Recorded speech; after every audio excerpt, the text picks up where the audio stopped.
আসসালামু আলাইকুম।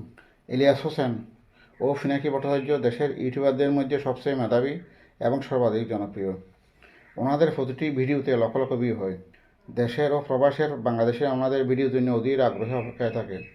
স্বৈরাচার বিরোধী আন্দোলনে, স্বৈরাচারের পতনে, জুলাই গণ অভ্যুত্থানে ওনাদের অবদান অপরিসীম। দুজনেরই তথ্যনির্ভর ভিডিওগুলি স্বৈরাচারের পতনে বিশাল ভূমিকা রেখেছে। ওনাদের রাজনৈতিক বিশ্লেষণমূলক ভিডিওগুলি স্বৈরাচারী সরকারকে ক্ষেপণাস্ত্রের মতো আঘাত করেছে। দুজনেই স্বৈরাচারী সরকারের নির্যাতনের শিকার হয়েছিল, কিন্তু স্বৈরাচারের পতনের পরে অন্তর্বর্তীকালীন সরকারের এই সময়ে ওনাদের সাম্প্রতিক কর্মকাণ্ডে নানা বিতর্কের জন্ম দিচ্ছে, নানা প্রশ্নের আবির্ভাব ঘটছে। কারণ এত শহীদের রক্তে, এত ত্যাগ তিতিক্ষার পরে এই অন্তর্বর্তীকালীন সরকার পেয়েছি।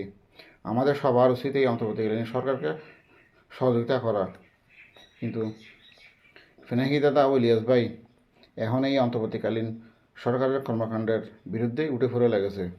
ফিনাকি দাদা সর্বাধিক জনপ্রিয় প্রথম আলো ডেইলি স্টারের বিরুদ্ধে, এবং ইলিয়াস ভাই প্রভাবশালী উপদেষ্টা আসিফ নজরুল স্যারের বিরুদ্ধেই উঠে পড়ে লেগেছে। ইলিয়াস ফিনাকির কর্মকাণ্ড থেকে বোঝা যাচ্ছে ওনারা বর্তমান সরকারকে বিতর্কিত করার বা দুর্বল করার মিশনে নেমেছে।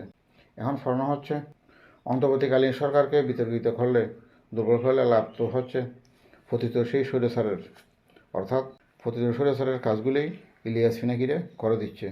ওনারা সরকারকে বিতর্কিত করার চেষ্টা করতেছে। এই অবস্থায় দেশের আপামর জনসাধারণ নিকট ফিনাকি, ইলিয়াস বিতর্কিত হয়ে যাচ্ছে। ওনাদের সাম্প্রতিক কর্মকাণ্ডে ওনারা ভিলেনে পরিণত হয়েছে। ইলিয়াস ভাই ও ফিনাকি দাদা কি ভুল পথে হাঁটছে? ওনাদের জানা উচিত, সব ভালো তার শেষ ভালো যার। ধন্যবাদ।